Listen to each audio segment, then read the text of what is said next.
Iran's nuclear stockpile represents the largest accumulation of near-weapons-grade uranium by any non-nuclear state in history.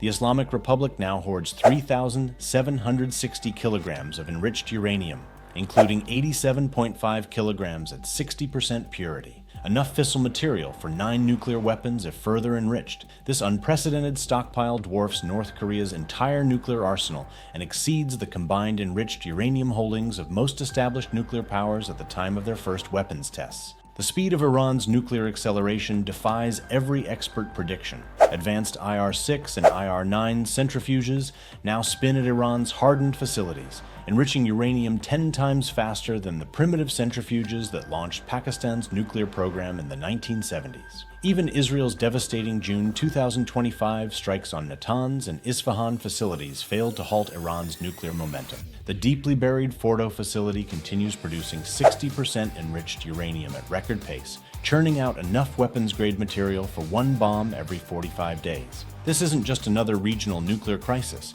It's the death knell of the global non-proliferation regime. Iran's nuclear breakout shatters the fundamental assumption that has prevented nuclear chaos since 1970, that crossing the nuclear threshold carries prohibitive costs. Instead, Tehran's desperate gamble proves that economic collapse, international isolation, and military strikes cannot stop a determined proliferator with sufficient technical knowledge and uranium reserves. The Nuclear Non-Proliferation Treaty faces existential crisis as Iran prepares parliamentary legislation to formally withdraw, following North Korea's 2003 precedent, but with far more catastrophic implications. Unlike North Korea's isolated nuclear program, Iran's breakout occurs in the world's most volatile region, surrounded by wealthy, technologically advanced nations with explicit nuclear ambitions and deep sectarian rivalries. When the cornerstone principle, that nuclear weapons provide no security advantage, crumbles in the Middle East, every regional power from Saudi Arabia to Turkey will recalculate their nuclear equations. The proliferation mathematics are terrifying.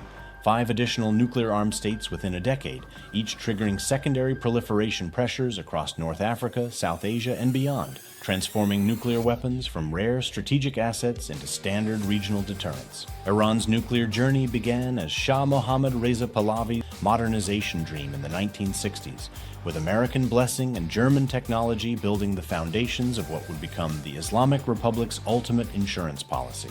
The 1979 revolution initially halted nuclear development, but Saddam Hussein's chemical weapons attacks during the Iran-Iraq War convinced Tehran's clerical leadership that conventional deterrence was insufficient against existential threats. The real acceleration began after 2003, when Iran witnessed America's swift destruction of Saddam's regime and absorbed a crucial lesson: only nuclear weapons guarantee regime survival. The 2015 Joint Comprehensive Plan of Action briefly constrained Iran's nuclear ambitions, reducing uranium stockpiles to 300 kilograms at 3.67% enrichment. But Trump's 2018 withdrawal from the JCPOA unleashed Iran's nuclear acceleration. But before we dive in, make sure that you subscribe to the Borderline Wisdom channel, and if you've not already, hit that notification bell so that you never miss one of our episodes. Alright? So since 2019, Iran has systematically breached every JCPOA restriction, transforming from a threshold state into a near-nuclear power.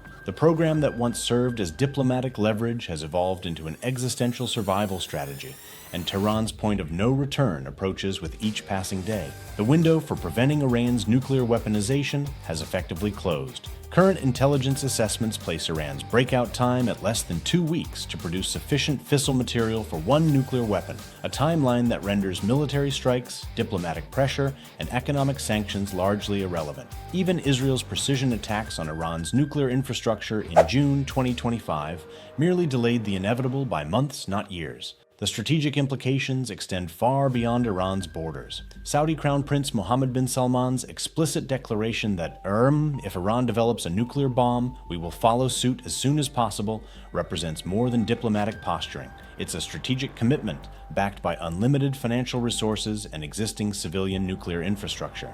Turkey's President Erdogan has similarly questioned why his nation shouldn't possess nuclear weapons, while Egypt's military leadership views nuclear capability as the ultimate guarantee of regional influence. The proliferation cascade has already begun in everything but name.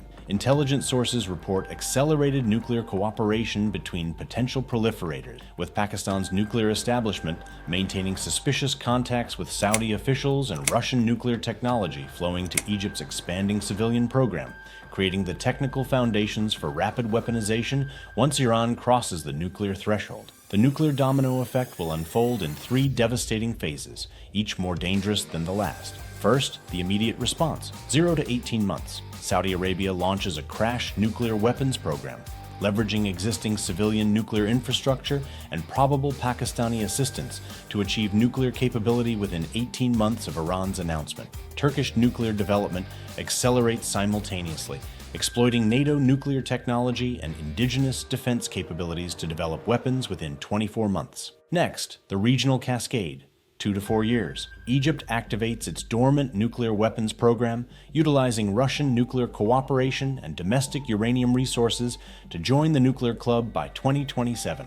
The UAE faces impossible strategic calculations, remaining non-nuclear while surrounded by nuclear-armed neighbors, and reluctantly begins weapons development despite previous non-proliferation commitments. Qatar's massive financial resources and security vulnerabilities drive similar nuclear ambitions. Then the global breakdown, 5 to 10 years. The NPT collapses as multiple Middle Eastern states withdraw simultaneously, triggering secondary proliferation across North Africa, Southeast Asia, and Latin America. Algeria, Jordan, and potentially Morocco begin nuclear programs as regional nuclear competition spreads beyond the Middle East. The international nuclear order that prevented proliferation for 5 decades disintegrates, replaced by a multipolar nuclear world where atomic weapons become standard tools of statecraft rather than ultimate deterrence. Iran's weaker adversaries are already adapting to the nuclear reality through asymmetric strategies that could prove more destabilizing than direct nuclear competition.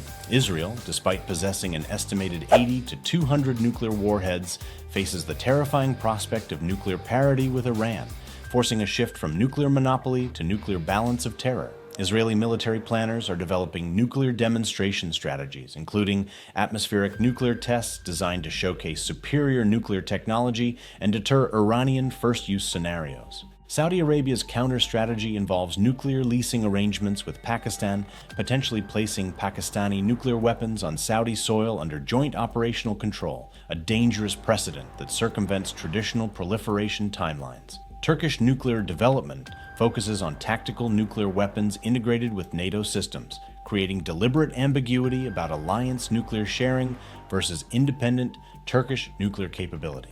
The most dangerous adaptation involves proxy nuclear strategies, where regional powers provide nuclear technology, materials, or expertise to allied non-state actors. Iran's extensive proxy network, from Hezbollah to Houthi rebels, could receive radiological weapons or nuclear technology, while Saudi-backed groups might gain access to Pakistani nuclear materials. These proxy nuclear relationships transform regional conflicts into potential nuclear flashpoints, where miscalculation by non-state actors could trigger nuclear escalation between their state sponsors, creating multiple pathways to nuclear conflict that traditional deterrence cannot control.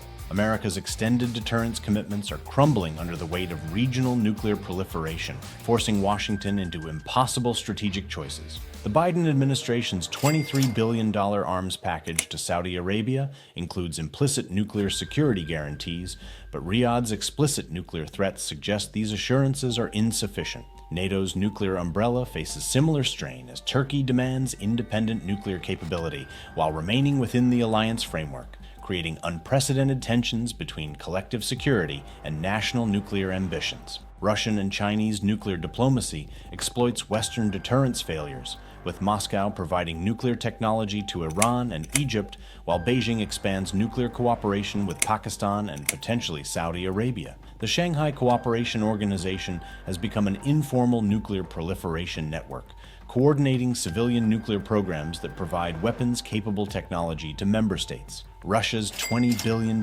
nuclear deal with Egypt includes advanced reactor technology and uranium enrichment capabilities that could support weapons development within 5 years. European allies face their own nuclear recalculations as Middle Eastern proliferation threatens Mediterranean security. France's nuclear doctrine increasingly emphasizes extended deterrence for Gulf allies, while Britain considers nuclear sharing arrangements with traditional partners. The result is a fragmenting alliance system where nuclear weapons become bargaining chips in diplomatic relationships, undermining the collective security arrangements that prevented proliferation for decades and replacing them with competing nuclear blocs that increase rather than decrease conflict risks.